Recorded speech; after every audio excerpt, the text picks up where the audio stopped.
Good morning class. और कैसे हैं आप लोग? अच्छे हैं?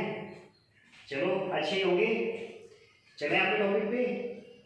तो अपने टॉपिक की चर्चा करते हैं। देखो हमारा चला था एक्सरसाइज 2.1, उसके मैंने क्वेश्चन संख्या 9 पिछली आपकी क्लास में कर ली है बात, ठीक है।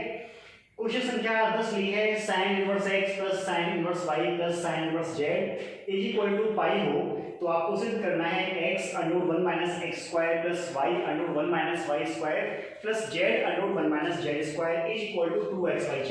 ठीक है, काफी अच्छा सवाल है। देखो 11th क्लास से कितना मिलता जुलता है ये, तो मैंने इस पे इंपॉर्टेंट लगाया।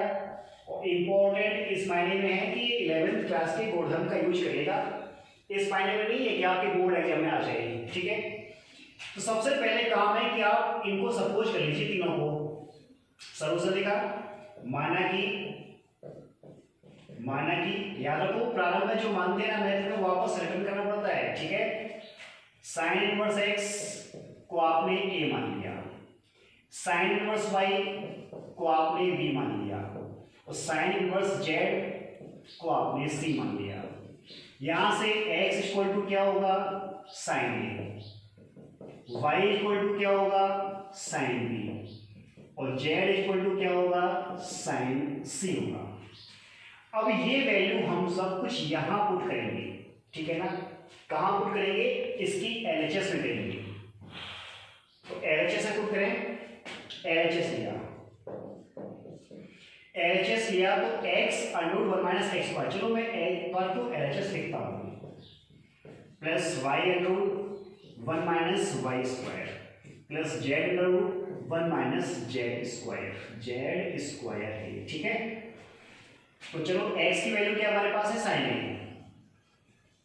Under 1 minus sine square plus y की वैल्यू है sine B under 1 minus sine square B plus z की वैल्यू है sine C under 1 minus sine square C. यहां तक कोई समस्या नहीं, सिर्फ LHS को देखिए, वहां पे हमने x y z की वैल्यू पुट कर दी है। ठीक है, 1 माइनस साइन स्क्वायर ए 10th में भी पढ़ लिया आपने, 9th में भी पढ़ लिया, 11th में भी। क्या होता है ये? cos स्क्वायर ए, और स्क्वायर रूट लिया तो cos ए हो गया, तो sin ए cos ए। इसी प्रकार से sin बी cos बी, इसी प्रकार से sin सी cos सी, sin सी cos सी। यहां तक कोई प्रॉब्लम नहीं। अब देखो करेंगे क्या, हम इसे मल्टीप्लाई करेंगे किससे? 2 से। 2 से पूरी इस इक्वेशन में मल्टीप्लाई करेंगे तो हमें 2 से भाग भी दिखाना होगा। 2 से भाग दिखाया, 2 से multiply 2 sin a cos a plus 2 sin b cos b और plus 2 sin c cos c। यहां तक कोई समस्या नहीं किसी को। अब आपने 11th क्लास में पढ़ लिया 2 sin a cos a क्या होता है? sin 2a होता है, sin 2b और sin 2c। 1/2 sin 2a plus sin 2b plus sin 2c। इसे मैं इक्वेशन फर्स्ट कह देता हूं। इक्वेशन फर्स्ट क्यों कहा? देखो ध्यान से, पहली बात तो 2 sin a cos a sin 2a बना, sin 2b बना, sin 2c बना। अब इसे इक्वेशन फर्स्ट क्यों कहा? वापस चलेंगे यहाँ पे हम, क्योंकि इस कंडीशन का तो अभी हमने यूज ही नहीं किया है जो दे रखा है हमने तो इनको सपोज किया था, इसका यूज कहां किया था अभी हमने। तो यहां देखिए, अगर मैं sin इनवर्स x के स्थान पे क्या रखूंगा? a और sin इनवर्स y के स्थान पे b, sin इनवर्स z के स्थान पे c पुट करूंगा। ठीक है, तो क्या बनेगा? a plus b plus c is equal to pi. a plus b plus c is equal to pi.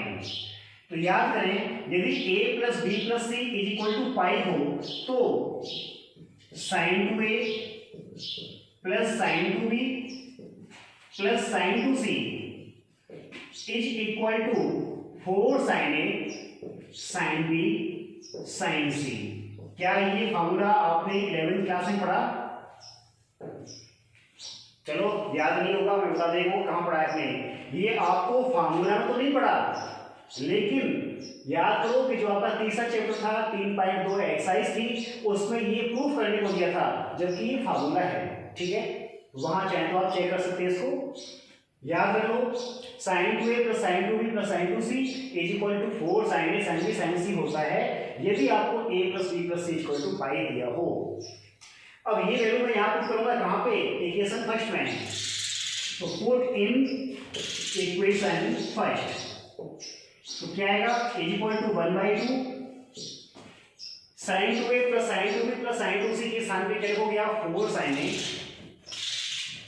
sin b sin c। कोई समस्या नहीं, 2 से डिवाइड कर दो तो क्या आएगा 2 sin a sin b sin c। अब आप रिप्लेस कीजिए, मैंने क्या कहा था जो आपने माना है वापस कर दो, यहां से लिखो sin a के स्थान पे क्या रखोगे x, sin b के स्थान पे y, तो x y और ये z यही आपका क्या है RHS है। तो नोट कर लें इसको अच्छे से। क्वेश्चन संख्या देखिए 11 क्या दिया है, यदि आपको tan inverse x plus tan inverse y plus tan inverse z is equal to π/2 दिया है, तो आपको सिद्ध करना है xy plus yz plus zx is equal to 1। ठीक है, देखो ध्यान से, मैंने ये सूत्र आपको लिखाया है, तो इस सूत्र का मान क्या होता है, देखिए tan inverse x plus y plus z minus x y z upon 1 minus x y minus y z minus z x, y z है, ठीक है, जेड इज इक्वल टू कितना हुआ π/2। tan को आरएचएस में ले लिया, तो क्या बना आपके पास x plus y plus z minus x y z upon 1 minus x y minus y z minus z x is equal to tan π/2। अब आपको tan π/2 का मान क्लियर होना चाहिए, tan 90 डिग्री हुआ और tan 90 का मान क्या होता है, इनफाइनाइट होता है, ठीक है ना, और इनफाइनाइट को आप क्या लिखोगे 1/0, क्लियर है, इनफाइनाइट को क्या लिखोगे 1/0। तो देखो 1/0 लिखा मैंने, यदि मैं इसका मल्टीप्लाई क्रॉस मल्टीप्लाई करूंगा, शून्य का इससे मल्टीप्लाई करूंगा तो ये पूरा फंक्शन शून्य हो जाएगा, और इससे मल्टीप्लाई किया तो 1 हो जाएगा, तो क्या आएगा हमारे पास 1 minus x y minus y z minus z x is equal to क्या गया 0 हो गया। अब इनका पक्षांतर करो तो क्या आएगा हमारे पास x y plus y z plus z x is equal to 1 हो जाएगा। अब देखो इस टाइप के क्वेश्चन आपके कम से कम 7 या 8 क्वेश्चन आएंगे, तो मैं यहाँ पे आपको बात समझा दूं। सपोज करो यहाँ पे π/2 नहीं पाई दिया है, अब फिर क्वेश्चन जोड़ दिया मैंने, क्या दिया है आपको पाई दिया है, ठीक है ना। tan पाई का मान क्या होता है आपके पास, tan 90 प्लस 90 cot 90 0 होता है, क्या होता है 0 होता है, 0 में डिवाइड किया 1, समझते हैं ना।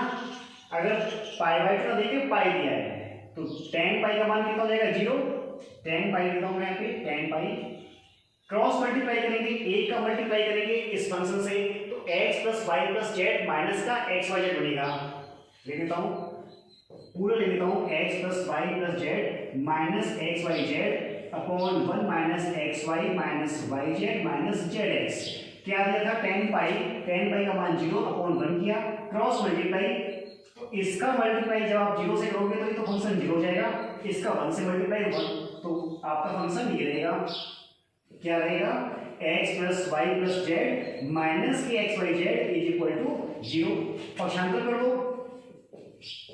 तो क्या आ जाएगा हमारे पास एक्स वाई जेड। तो जब आपको पाई दिया जाए tan के क्वेश्चन में इस टाइप से, तो आपका प्रूफ हमेशा x plus y plus z x y z आएगा। यदि आपका क्या दिया π/2 दिया तो आपका x y plus y z plus z x equal to 1 आएगा, और यदि π/2 और पाई के स्थान पे n π/2 और n पाई दे तो भी यही मान आएंगे, क्या मानेंगे यही मान, क्योंकि ये π/2 का गुणज है n के रूप में और पाई का गुणज है, मतलब कहने का ये हुआ कि n π/2 का अर्थ हो गया n के स्थान पे 1 रखा इंटीजर रखोगे, ठीक है, तो n के स्थान पे 1 रखा तो π/2, अगर मैंने क्या रखा वो भी कैसे ओड इंटीजर, ओड आएंगे यहाँ पे विषम संख्या की, फिर क्या कहेंगे आप 3π/2, फिर क्या रखोगे आप 5π/2 एंड सो ऑन। इधर देखिए पहले क्या रखा आपने 1 रखा तो पाई, फिर कितना रखा गया 2π एंड सो ऑन। तो आप क्लियर हुआ ना कि आपके n π/2 या n पाई दिया जाए तो भी आपके आंसर में यही मान आएगा, ठीक है। तो इसे ध्यान से देखना सवाल को, इसमें कई क्वेश्चन तैयार होते हैं आपके। देखिए मैंने क्वेश्चन संख्या 12 और 13 एक साथ लिखी है, क्यों लिखी है कि इन दोनों क्वेश्चन में आपको हिंट देने वाला हूं, ठीक है। क्यों देने वाला हूं हिंट, क्योंकि जस्ट इससे पूर्व मैंने क्वेश्चन सॉल्व किया तो मैंने आपको ये बात बता दी कि पाई आने पर, अब पाई आए 2 पाई 3 पाई 4 पाई या n पाई, तो देखो 5 पाई आया हुआ है और ये 3 पाई लिखा हुआ है, ठीक है ना। तो आपकी आंसर यही रहेगा और इसी का फायदा मिलता है डिफेंस में खाली, ठीक है। क्वेश्चन इतना बड़ा लिखा हुआ है 5 पाई और 3 पाई लिखे हुए हैं, तो आप सीधे आंसर को ठीक कीजिए और पाई बाय 2 लिखा हुआ है ना, तो क्या आएगा मान आएगा x y plus y z plus z s equal to 1 आएगा, ठीक है। क्लियर हो गया। तो 3 पाई बाय 2 लिखा है तो क्या आएगा x y plus y z plus z x equal to 1 आएगा। बस इसी का फायदा मिलता है हमें।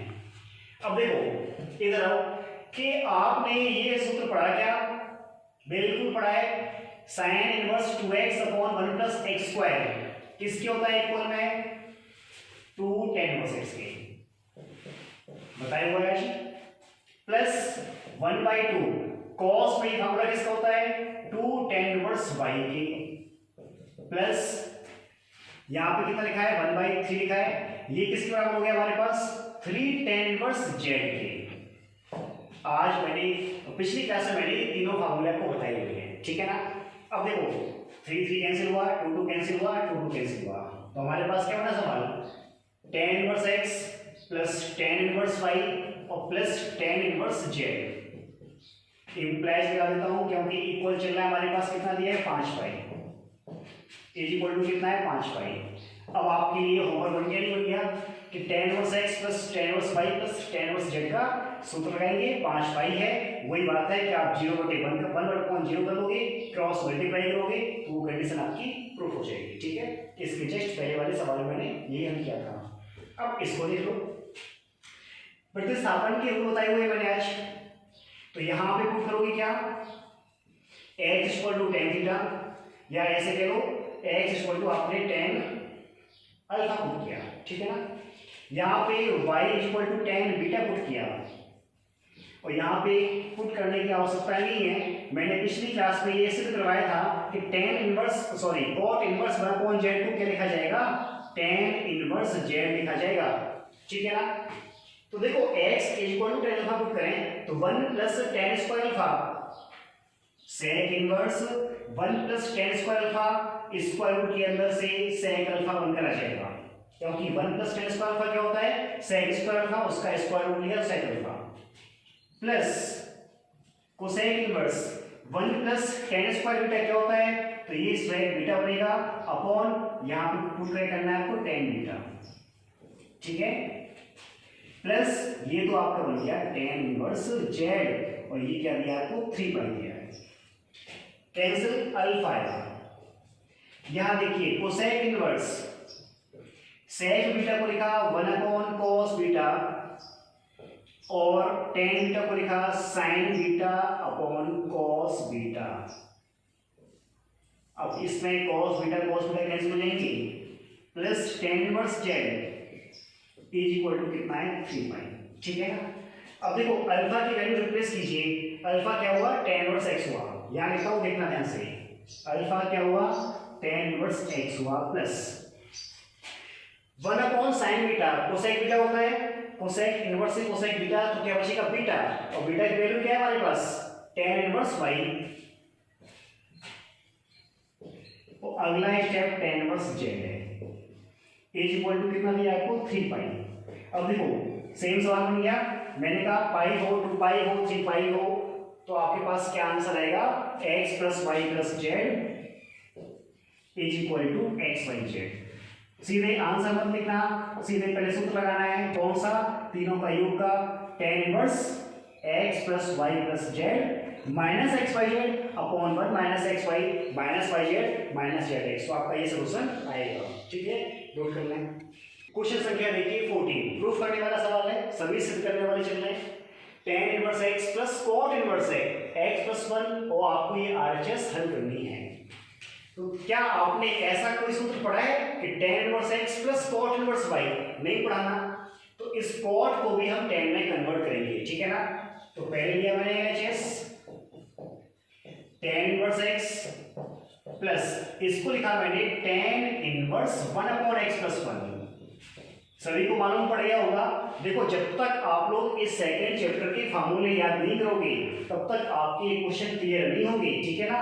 और क्वेश्चन भी क्लियर नहीं होंगे प्लस क्वेश्चन को हल करते समय भी स्पीड नहीं है आपके पास। फार्मूले याद हो, हर बार फार्मूला लिखो तो आपको याद रहेगा।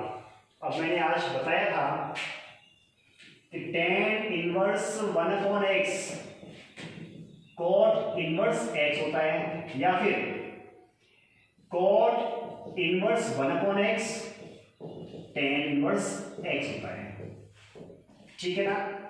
तो ध्यान से देख लो, अगर आप इसको x लगाओगे ना, जैसे मैं इसमें x लगाऊं cot इनवर्स में, तो tan में क्या बन जाएगा 1/x बन जाएगा, ठीक है ना। और यहीं पे लगा दिया हमने। अब यूज करेंगे tan inverse x plus tan inverse y, तो चूंकि tan inverse x plus tan inverse y is equal to tan inverse x plus y upon 1 minus xy, तो x के रूप में x रहेगा, y के रूप में 1 अपॉन x प्लस 1 रहेगा, is equal to tan inverse x के रूप में x रहेगा, y के रूप में 1 अपॉन x प्लस 1 रहेगा, x into 1 upon x plus 1 put कर दिया, कोई समस्या नहीं, सिर्फ फॉर्मूले पुट किया है, ठीक है। एलसीएम लेते हैं इसका, tan इनवर्स क्रॉस मल्टीप्लाई कर दो, x square plus x plus 1 हो जाएगा अपॉन एक्स प्लस 1 कैंसिल होंगे, तो x प्लस 1 माइनस एक्स आएगा एलसीएम लेने पर। देखो कैलकुलेशन के अपने अपने तरीके होते हैं, एलसीएम आप कौन से कैसे लेते हो सब जानते हैं, ठीक है। इसमें कोई समझाने की आवश्यकता नहीं है कि एलसीएम कैसे लिया गया, जैसे आपको आता है वैसे ले लो tan इनवर्स, क्योंकि एलसीएम वाली बात तो आप बचपन से पढ़ रहे हो ना, x square plus x plus 1 upon क्या था आपके पास 1 से डिवाइड करोगे उतना ही रहेगा आरएचएस। देख लो आपको ये सिद्ध करना है, ठीक है, नोट कर लो इसे। देखिए आपका क्वेश्चन संख्या 15 tan inverse x tan inverse y tan inverse z in AP में हो। तो देखो ध्यान से, अब ये क्वेश्चन कितना अच्छा हो गया कि कहां तो हम इनवर्स फंक्शन पढ़ रहे हैं और कहां बात की इसने एपी अर्थात समांतर श्रेणी की। किसकी बात की है? समांतर श्रेणी की। और याद रखो आपके दिया नहीं है, ये जीबी की बात कर सकता है, गोत्र श्रेणी की। किसकी बात कर सकता है? गोत्र श्रेणी की बात कर सकता है। तो कितना अच्छा सवाल बन गया कि हम पढ़ तो रहे इनवर्स फंक्शन, लेकिन चर्चा इसने किसकी की है? एपी की की है। तो सवाल वो इंपॉर्टेंट होता है कि हम कोई और जैसे टॉपिक को साथ जोड़ के चले कि आपके पास एपी से जुड़ गया कौन सा? इनवर्स फंक्शन जुड़ गया, ठीक है ना। तो आपको याद होना चाहिए यदि ए बी सी कोई भी तीन राशियां इन एपी में हो तो याद रखिए A plus C is equal to 2b होता है, ये आपने पढ़ा हुआ है, ठीक है। तो हम ये कंडीशन लगाते हैं, सपोज दैट ये ए है, ये बी है, ये सी है, तो क्या बनेगा? a प्लस सी अर्थात tan inverse x plus tan inverse z is equal to 2 tan inverse y हो जाएगा, ठीक है। अब इसको हम सोल्व करें तो याद रखो इसका सूत्र कर दीजिए आप सीधे, क्या होता है? tan inverse x plus z upon 1 minus x z x z x है, ठीक है, is equal to 2 tan inverse y का सूत्र tan inverse 2y upon 1 minus y square होता है। दोनों पक्षों में कंपेयर किया हमने, तो x plus z upon 1 minus x z is equal to 2y upon 1 minus y square आया। क्रॉस मल्टीप्लाई कीजिए आप, ठीक है। x प्लस जेड का मल्टीप्लाई किससे किया? 1 माइनस वाई स्क्वायर से, और इज इक्वल टू 2y का मल्टीप्लाई 1 माइनस एक्स जेड से, 2y का मल्टीप्लाई 1 माइनस एक्स जेड से है। देखो अब x से मल्टीप्लाई करो क्योंकि प्रूफ उसके अनुसार चाहिए, y square into x plus z कहता है, तो हम वाई स्क्वायर चाहिए हमें, तो एक्स प्लस जेड 1 से मल्टीप्लाई किया minus y square into x plus z is equal to क्या हुआ? 2y minus 2xyz। पक्षांतर कर दो या फिर इन दोनों पक्षों को इधर साइड ले आओ, तो वाई स्क्वायर हो जाएगा positive, y square x plus z. पक्षांतर किया, पहले तो आरएचएस तो 2y minus 2xyz minus x minus z, या तो ऐसे कह दो नहीं, इक्वल जीरो नहीं आएगा यहाँ पे। और या फिर इन सबको उठा के यहाँ लेके आओ तो y square x plus z, और देखिए किस टर्म में मांगा है, 2y कॉमन के साथ है, तो 2y कॉमन के साथ है, यहाँ मिल रहा है हमें, तो हमने प्लस 2y कॉमन लिया तो क्या आएगा 1 minus 2y common 2y common x Z plus का x और प्लस का जेड पक्षांतर के बाद बराबर क्या 0। ठीक है, ये तो आपका प्रूफ हो गया। ध्यान सुनना मेरी बात को।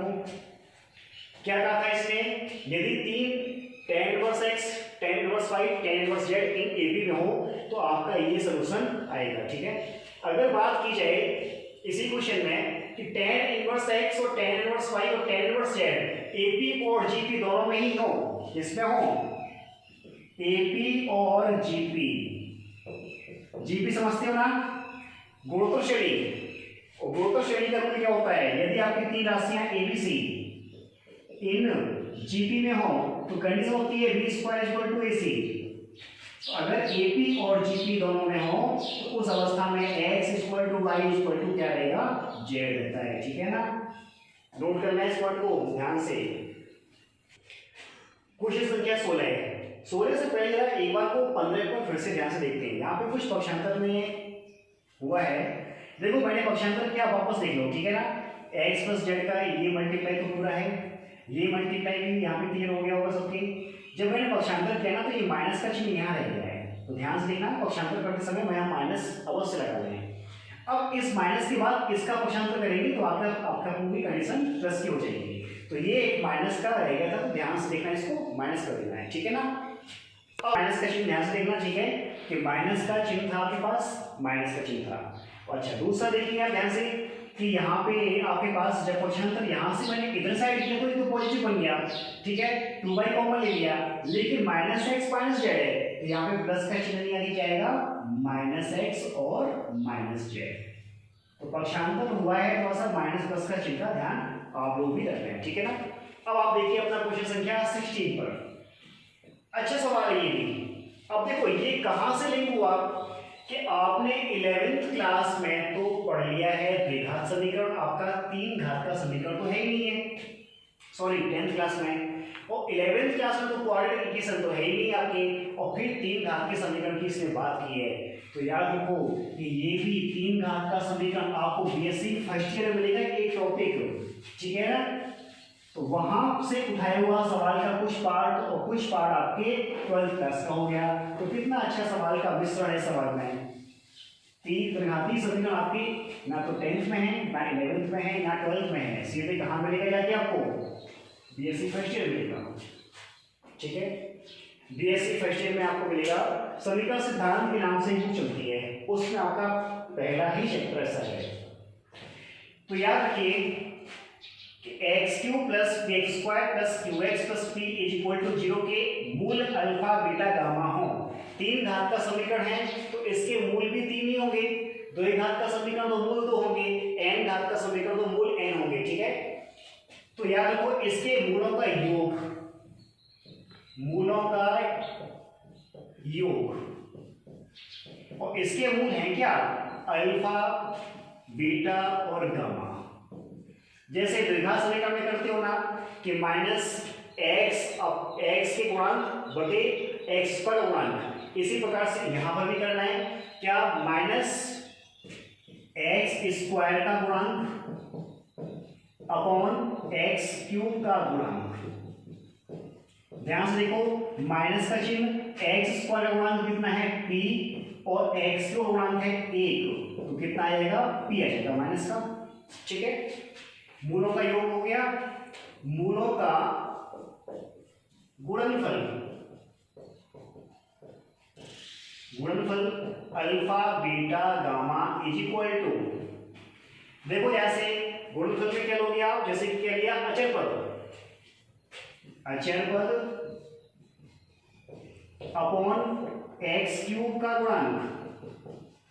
लेकिन याद रखिए तीन घात के समीकरण में यहाँ पे क्या आएगा, माइनस में आएगा, जबकि द्विघात में ऐसा नहीं होता है।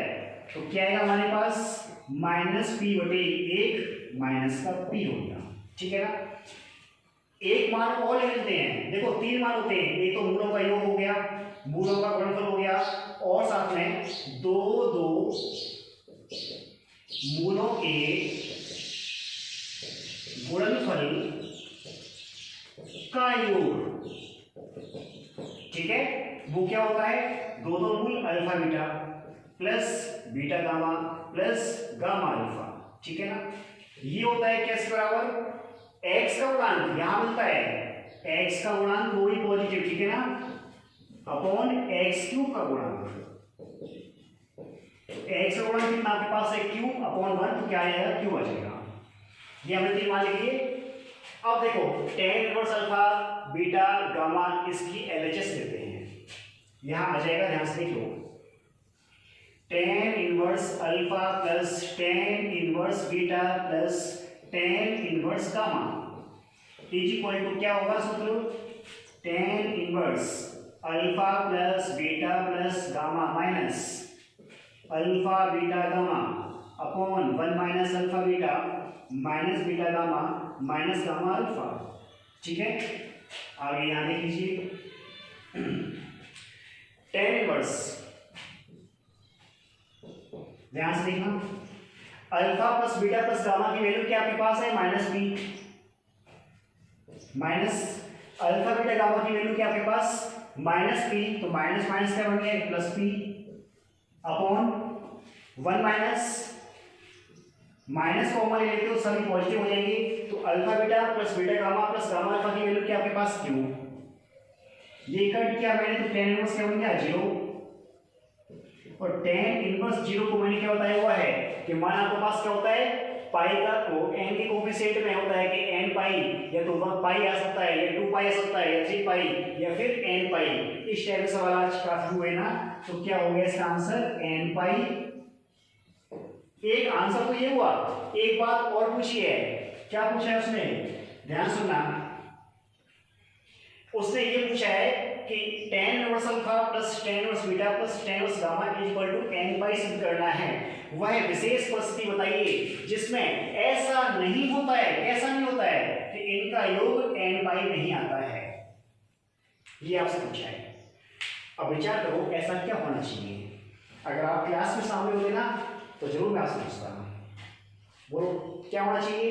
देखो ध्यान से कि आपके पास मूलों का योग क्या है, माइनस पी है, और मूलों का गुणनफल भी क्या है, माइनस पी है। तो जो मूलों का योग है, मूलों का योग नॉट इक्वल मूलों के गुणनफल के, क्योंकि अगर ये इक्वल हैं, सुनना ध्यान से, तभी तो कैंसिल हुए ना, तो अगर इक्वल नहीं होते तो कैंसिल नहीं होते, और कैंसिल नहीं होते तो 0 1 नहीं होता ये, और 0 नहीं होता तो n पाई नहीं होता। तो क्या नहीं होगा, मूलों का योग मूलों के गुणनफल के बराबर नहीं हो, वह इसकी विशेष परिस्थिति हो गई है जब ये मान n पाई नहीं आएगा। ठीक है, ध्यान से देखें इसे, इसका स्क्रीनशॉट ले लो।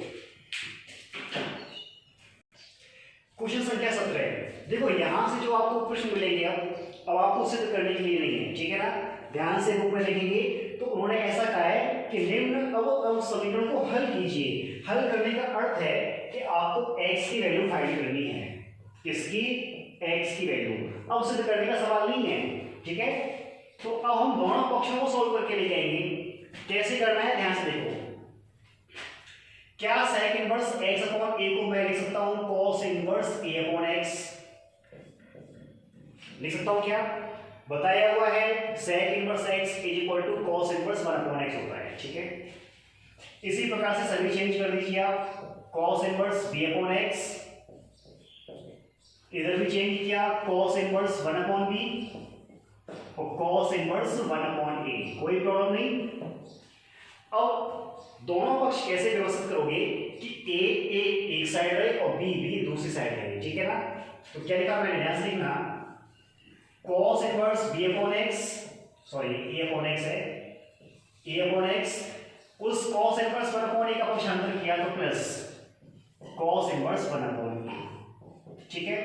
इसको पक्षांतर इधर कर दो, cos inverse b upon x और plus cos inverse 1 upon b। बोलो कोई समस्या नहीं। अब देखो दोनों पक्षों में cos inverse x plus cos inverse y का सूत्र लगाएंगे। तो cos inverse x plus cos inverse y का सूत्र याद होना चाहिए सबको, ठीक है। मैं डायरेक्ट सूत्र पुट करता हूं, cos इनवर्स x y इन दोनों का multiply a upon x 1 upon a minus होता है प्लस के सूत्र में, ठीक है। Under root 1 minus x square, तो 1 माइनस ए स्क्वायर अपॉन एक्स स्क्वायर और 1 माइनस वाई स्क्वायर, तो 1 अपॉन ए स्क्वायर हो गया। ये तो जी आपका cos inverse x plus cos inverse y LHS में मैंने यूज किया, ठीक है। अब आरएचएस की बात करते हैं। cos इनवर्स सिमिलरिटी है b upon x 1 upon b minus under root 1 minus b square upon x square और under root 1 minus 1 upon b square, ठीक है। ध्यान से देखना, दोनों पक्षों में तुलना की मैंने, cos इनवर्स से cos इनवर्स कैंसिल किया, a से a कैंसिल हो रहा है, b से b कैंसिल हो रहा है, ठीक है ना। बचा हुआ क्या है 1 upon x minus under root 1 minus a square upon x square under root 1 minus 1 upon a square is equal to 1 upon x under root 1 minus b square upon x square under root 1 minus 1 upon b square. 1 upon x cancel किया, minus minus चला जाएगा आपका, ठीक है। अब ये square root की value बची हुई है, दोनों पक्षों में हम स्क्वायर करेंगे, क्या करेंगे वर्ग, दोनों पक्षों में क्या करने पर वर्ग करने पर, तो वर्ग करेंगे स्क्वायर रूट कैंसिल, तो 1 minus A square upon x square into 1 minus 1 upon A square is equal to क्या आएगा 1 minus B square upon x square into 1 minus 1 upon B square. कोई समस्या नहीं, मल्टीप्लाई कर देते हैं, देखो ध्यान से 1 माइनस ए square upon x square minus 1 upon ए स्क्वायर और प्लस इसका जब इससे मल्टीप्लाई करोगे तो प्लस का चिन्ह आएगा और ए स्क्वायर से स्क्वायर कैंसिल, तो 1 अपॉन एक्स स्क्वायर आएगा is equal to 1 minus B square upon x square minus का 1 upon B square plus B square upon x square और into 1 upon B square cut कर लो। और यहाँ पे देखो ये एक पद रह गया ए स्क्वायर एक्स स्क्वायर, ठीक है ना, कट कर लिया मैंने इसमें आगे भी, ठीक है। और इसके बाद 1 से 1 कट कर लो, आपके पास ये बचा है 1 अपॉन एक्स स्क्वायर और 1 अपॉन एक्स स्क्वायर कट कर लिया, ठीक है। कैसे कैसे कैंसिल किया है ध्यान से देखना। अब जो बचा हुआ है उसे लिखते हैं, क्या बचा हुआ है माइनस का ए स्क्वायर अपॉन एक्स स्क्वायर और माइनस का 1 अपॉन ए स्क्वायर, ठीक है। तो देखो ध्यान से, मैं इसका पक्षांतर करता हूं, x की वैल्यू फाइंड करनी है, तो x एक पक्ष में रखते हैं, इसका पक्षांतर क्या है यहाँ पे, तो b square upon x square minus A square upon x square is equal to, यहाँ पे क्या बचा आपके पास माइनस का 1 अपॉन बी स्क्वायर, इसका पक्षांतर 1 अपॉन ए स्क्वायर माइनस बी स्क्वायर, ठीक है। 1 अपॉन एक्स स्क्वायर आपके पास कॉमन है, बी स्क्वायर माइनस ए square LCM B square minus ए स्क्वायर अपॉन ए स्क्वायर बी स्क्वायर, ये कैंसिल कर लो, एक्स स्क्वायर इक्वल टू क्या आ जाएगा ए स्क्वायर बी स्क्वायर, तो एक्स की वैल्यू क्या आएगी प्लस माइनस ए भी आएगी, ठीक है। स्क्वायर रूट लेते हैं ना तो प्लस माइनस के साइन आते हैं, सभी क्लियर है, देख लो ध्यान से और इसका स्पेस हो देखो, ठीक है। तो देखिए मैंने आपके आज क्वेश्चन संख्या 70 तक सॉल्व कर दी है, ठीक है। ये काफी इंपॉर्टेंट सवाल है, पिछले आपके 2 साल पहले बोर्ड क्लास में ये आया हुआ है, ठीक है। तो यहाँ तक आप सॉल्व करना है और हम नेक्स्ट क्वेश्चन की बात नेक्स्ट क्लास में करेंगे, ठीक है। Thank you.